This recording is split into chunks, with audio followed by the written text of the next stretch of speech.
Hi.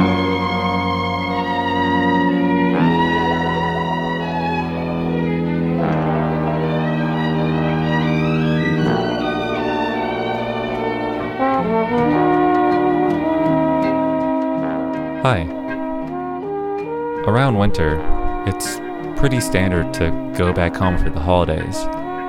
It can be really nice going back and being able to see all your old friends and family for a little bit. But it can be a little overwhelming coming back to such a familiar place after being away for so long. And you may start to feel unsure about what things to see now that you're back and getting a weird sense of deja vu. So, before I went home, I decided I wanted to make a video about my hometown and reacquainting myself with it. And hopefully, in the process, give a guide around my hometown.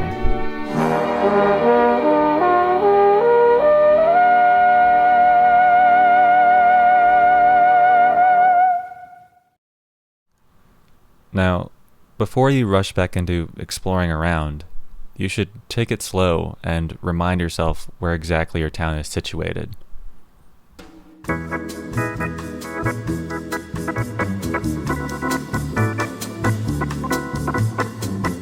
Your town sits not only in the Midwest, but practically in the middle of the country, which leads to a pretty common reaction when you tell people where you live, and a pretty common reaction for a lot of the people that live here. But probably the biggest misconception that anyone here will prove wrong is that your town is just a bunch of farms and flatland.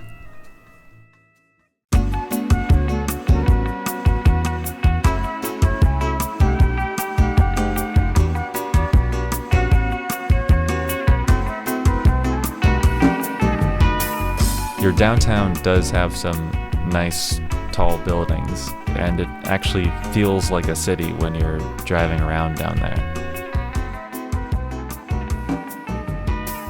It is kind of barren, and once you leave the downtown circle, the buildings start to decrease in height.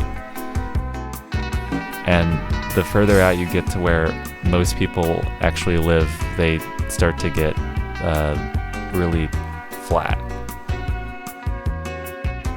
So while you do have a big downtown area, everything else around it is still pretty smushed down.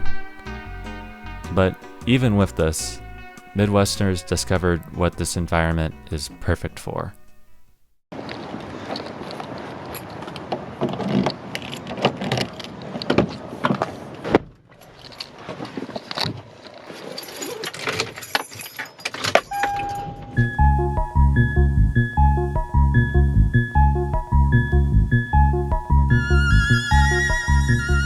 Driving. Driving around is pretty much the main thing to do in any Midwestern town. Because of how spread out everything is, having a car is a necessity to not only get around, but is also something to do when you have nothing else to do.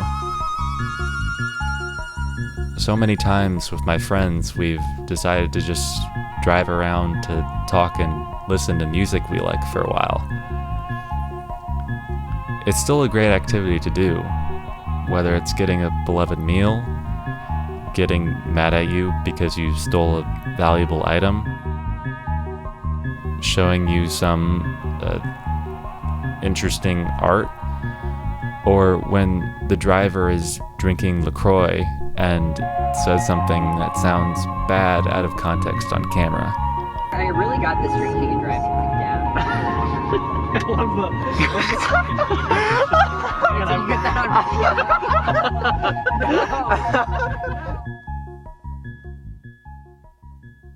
on In other ways, driving around can be a lucrative venture when coming home. Over the semester, I realized that I was spending way too much money, and it's kind of hard to find a job that will like last for 2 weeks.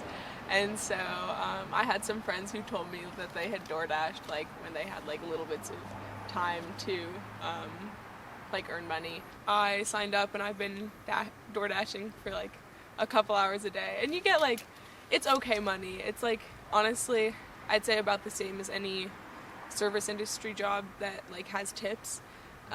Maybe a little bit less, but like the flexibility is ideal. I determine when and where I work, and like I get to call people or listen to music or like drive around with friends while I do it. So it's kind of like, it's a pretty easy, low stress, like fun job. Does driving mean anything to you? No. I'm gonna go until 2, but I can drop you off whenever you wanna Okay, cool. end.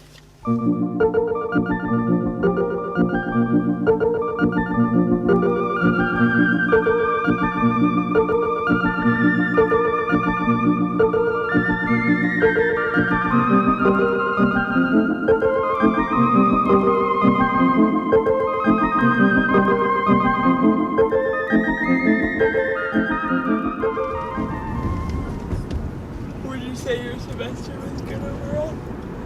What? Would you say your semester was good overall? Yeah, definitely. Yeah. I'd say, the summer was a bit weird for me, so I was unsure how the semester was going to go. How was the summer weird? No, I just had like a lot of up-down days. You know what I mean? Honestly, Yeah, same. no. Yeah.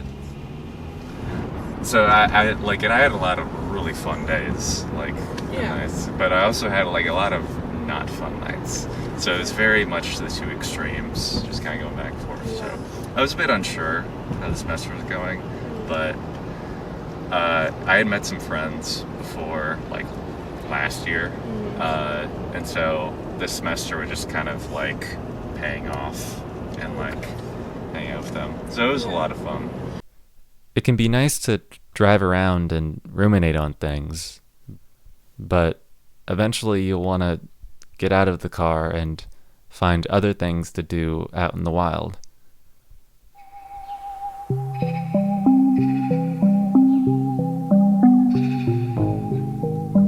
Luckily, there's a plethora of antique shops and thrift stores around town for you to check out.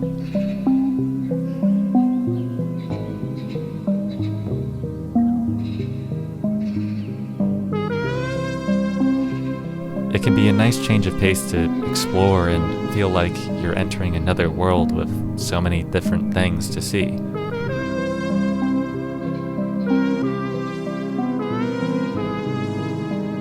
But while you can find some really cool stuff that you can hold on to and take back home,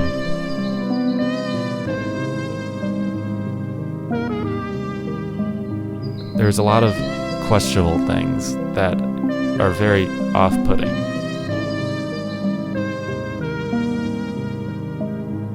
And very quickly, your mind can start to race, and you can get overwhelmed by such a broad amount of stuff and how cramped together everything is.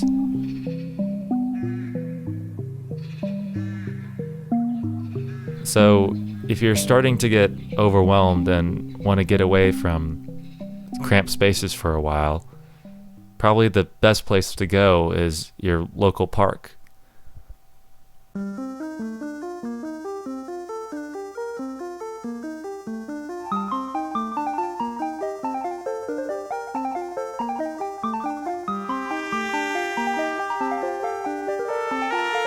Parks are great because they have big, empty, open space for you to walk around in. You can do lots of things. You can play sports, make art, walk your dog, lots of dogs, or you can just walk around and see all the different great public services a park has to offer.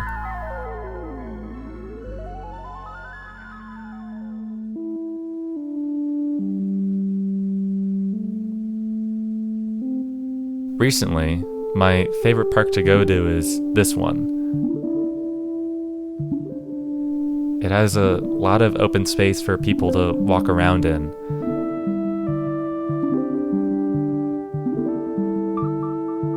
But all that pales in comparison to its main attraction.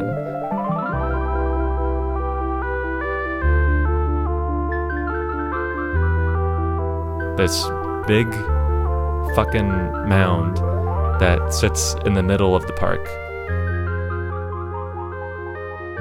It gives a great view of the whole area and is a perfect place to just sit down for a while.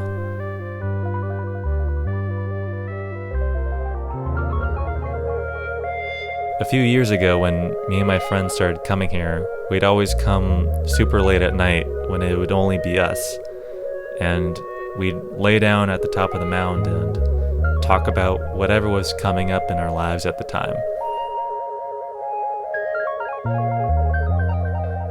It became a kind of tradition we'd do every week while hanging out, to just relax and openly talk about whatever was bothering us at the time for a little while. It can be comforting to see familiar places from your past, but at the same time, it can be kind of unnerving when you see how many areas of your hometown have changed.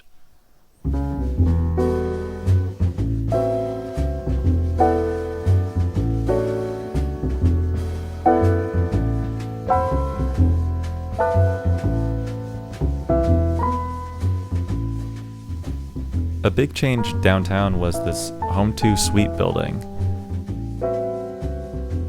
I remember a few years back seeing it just pop into existence, and everyone I knew generally agreed it looked pretty ugly, to put it lightly.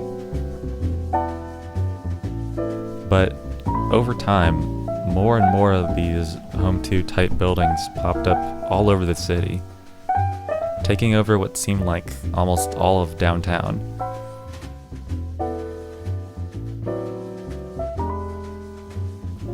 While me and a friend were walking around, we found a new one in the arts district called Artistry. And aside from some nice wall art, all of the buildings were really gray and looked out of place from the rest of the neighborhood. And it seemed like some areas were still being worked on. On its website, it says it has an appreciation for the arts and empowers creative voices.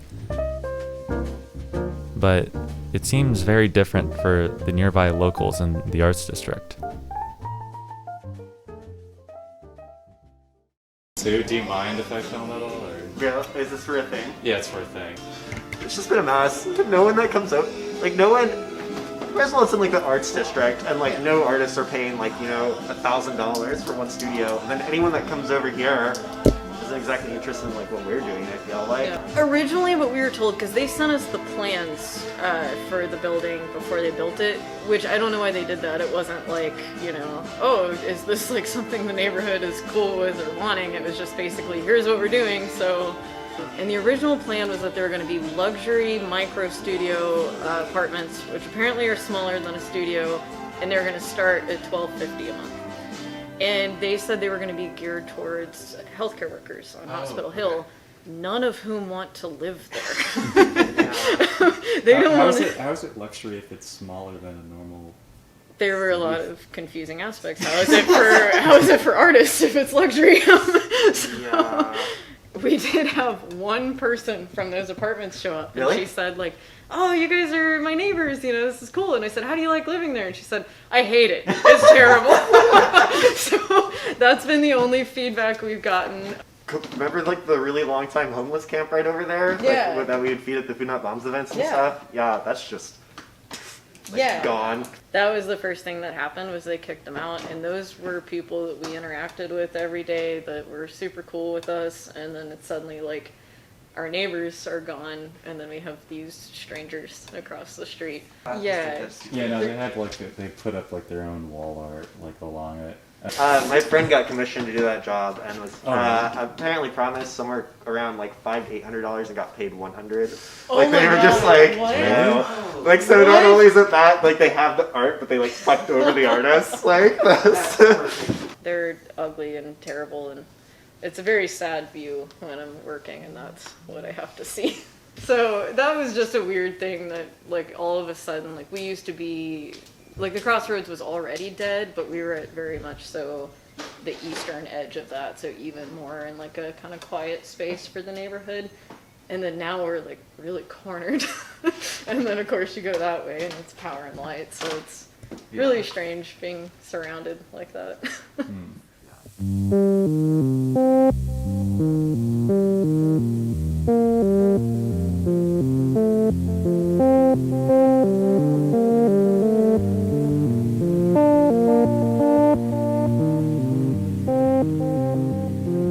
But it wasn't the only thing to have changed.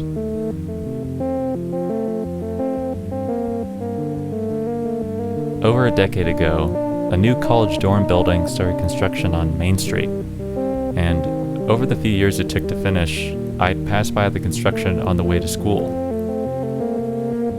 With each car trip, I'd slowly watch this massive building being constructed in front of me until it was finished.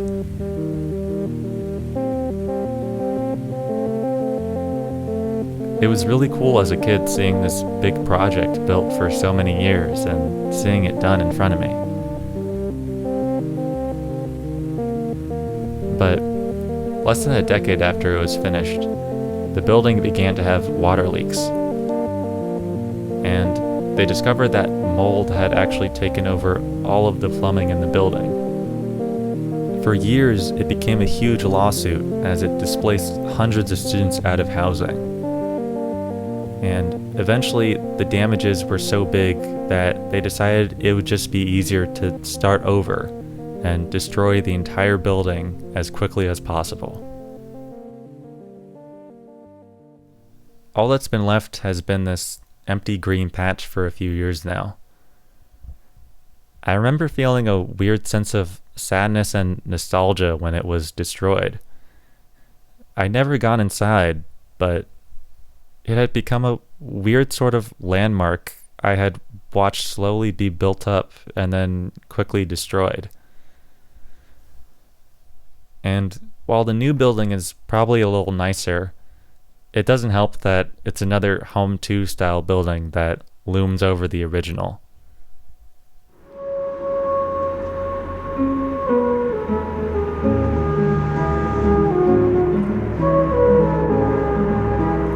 Going around town, it's hard seeing how familiar landmarks have changed.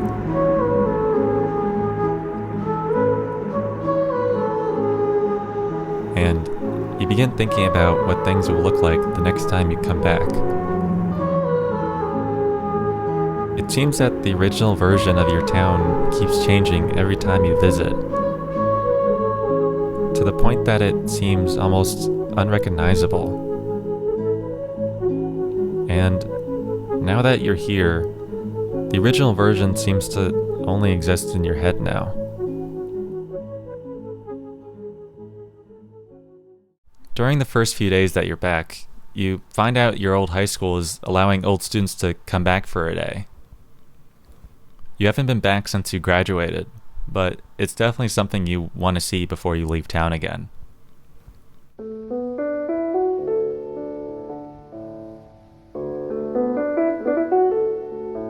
When you first get there, it feels strange seeing everything again. But you immediately head for the library to look for an old drawer your friend put some crushed up Cheez-Its in a few years back. And you want to check if they're still there.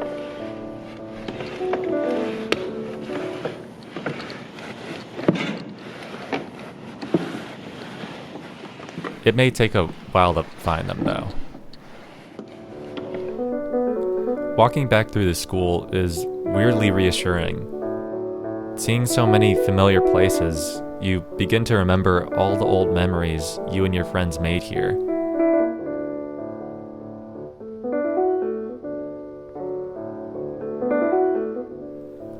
But When you try to go to an old art room, you're met by a long hallway instead, and you really don't know what to expect on the other side.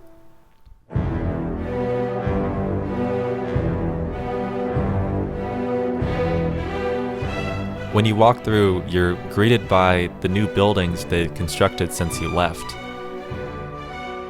And the further you go in, the more you're met with big, empty areas that are still being worked on.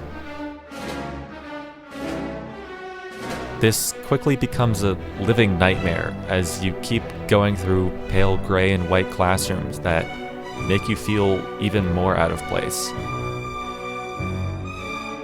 And they keep reminding you of something you've seen before. When you decide to walk around outside, you find down the hill the last old building you haven't been to being destroyed.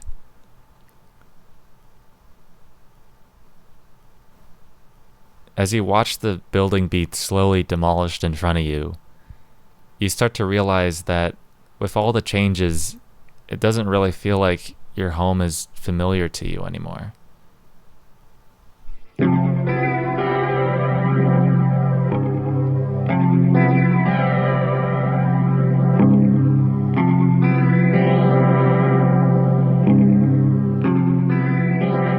When COVID was first hitting the world, I was gearing up to start college in the fall.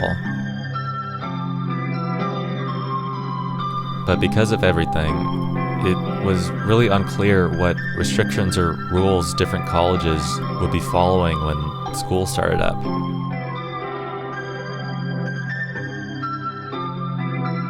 But my college made it clear to everyone that we were going to be on campus for the fall. And for the entire summer, they held constant online meetings for us, going over guidelines and how we'd move in socially distanced. For a long 3 months, me and everyone else packed and got ready to move in for the fall, really excited.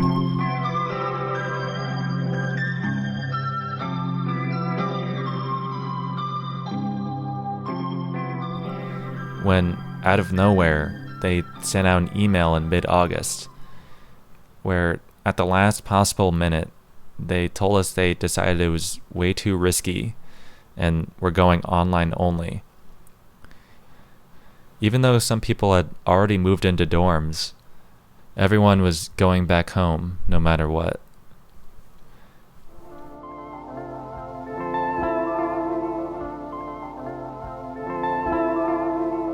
For that semester, I would wake up and move over a few feet to my desk where I'd start class.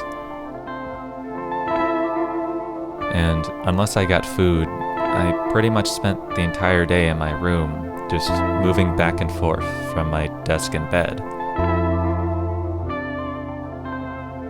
Some of my other friends also had to stay in town for school, and I'd usually see them on the weekends, but most of the time, during nights, I'd just drive around aimlessly for hours, not really going anywhere, but just wanting to get out of the house. And by a few weeks in, being online became way more draining and dissociative. And while naturally I didn't really feel like I was in college doing it from my room, it also didn't feel like I was at home anymore.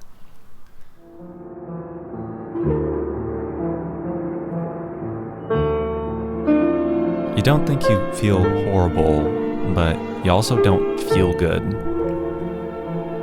It feels like you're very stationary and not moving forward. And as much as you try to build your enthusiasm back up again, you just keep on crashing and getting stuck. But even though you're feeling really anxious and boxed in, you don't want to load your emotions on someone else. So you just swallow your pride and tell yourself everything is fine, while you decide to keep it to yourself throughout the fall.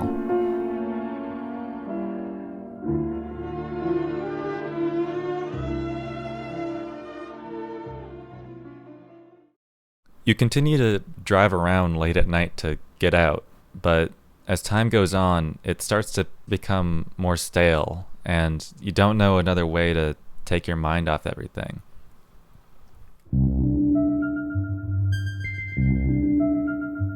Fortunately, your dad tells you how you used to take walks late at night in college, and it gives you the idea to probably find some place to go nearby. And you remember this abandoned school field near your house that you could probably walk to.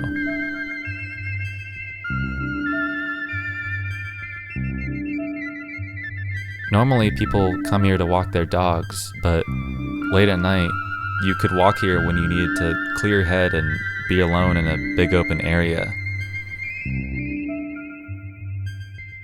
Throughout the fall, it becomes a great way for you to be alone when driving around isn't really working. And you spend a lot of nights making the trek over here.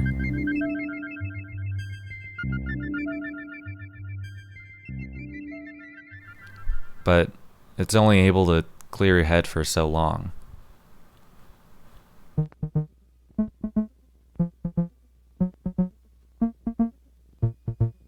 One night in November, you're driving home after hanging out with someone, and in the car, you start overthinking how social you were. You start being critical of every minor thing you did, and for the rest of the drive, convince yourself the night was horrible because of you. So when you make it home, you decide to walk to the field to take your mind off it. But on the walk over, your mind just starts to spiral more. And all the negative thoughts of the past few months start to come up and overwhelm you. And by the time you realize that this isn't going to make it stop, you finally call a friend at the time in a last-ditch effort to talk it through. You tell them everything, how you haven't been honest about how you've been doing, and how you try to convince yourself that it wasn't that bad when it was really just getting worse. You even tell them about the stuff you did to yourself in September that you decided you wouldn't tell anyone about. You pour everything out from the past few months, and by the time you reach the field, you're so emotional that once you finally are able to say everything, you hang up just in time for you to finally break down and cry the hardest you ever have. And for the next few minutes, you just lay there, staring up at the sky until you're able to calm yourself down enough to finally call back and start to process everything.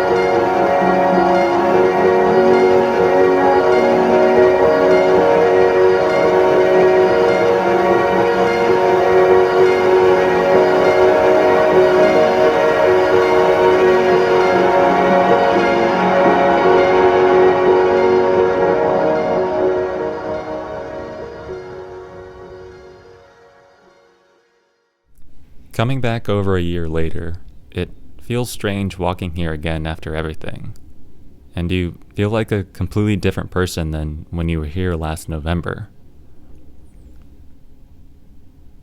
It's funny how, as empty and desolate as this field is, it means so much to you now because of what you experienced here, and how you started to grow after that night. Because even with how painful and emotional it was, you wouldn't know where you'd be a year later without it, and the changes it led you to make to work on yourself.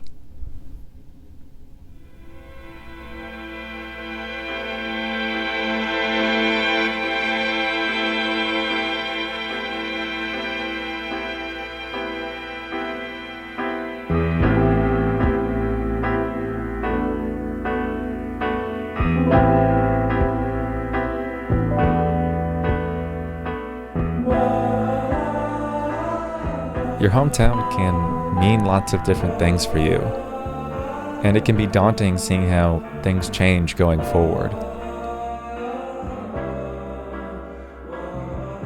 And while you may want to hold on to all those old memories of how things were before, embracing the changes could lead to something better that builds on the past. Because both the old and the new things make your town what it is today, and allow it to move forward and grow in better ways than before. So while you can't undo what's changed about your hometown, at least you can learn to be comfortable with how it is now, and be prepared knowing whatever the future has to offer, you'll always have this place and the people here to call home.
What does Kansas City mean to you? Ooh, that's a good question. Beige. The color. Maybe like gray. It means that I'm home, and that is a good thing. And that I love the plaza, the Country Club Plaza. There's no place like it. Fascinating. Family, friends, and like that scene in Home Alone where you can do whatever you want because you're free, you know? That's what it means to me. That makes perfect sense. Right, Alex? Right, Alex? Yeah. Yeah. Yeah. It's just stop filming me, it's so awkward.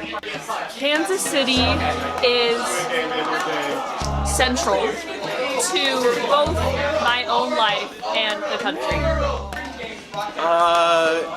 It's an unequivocal place that is home. Nowhere else will ever feel like here, which is the perfect concoction of mid and exceptional. It's beautiful. Fuck, I don't know. I think of like a warm feeling, like it feels like childhood to me, and it feels like my high school friends.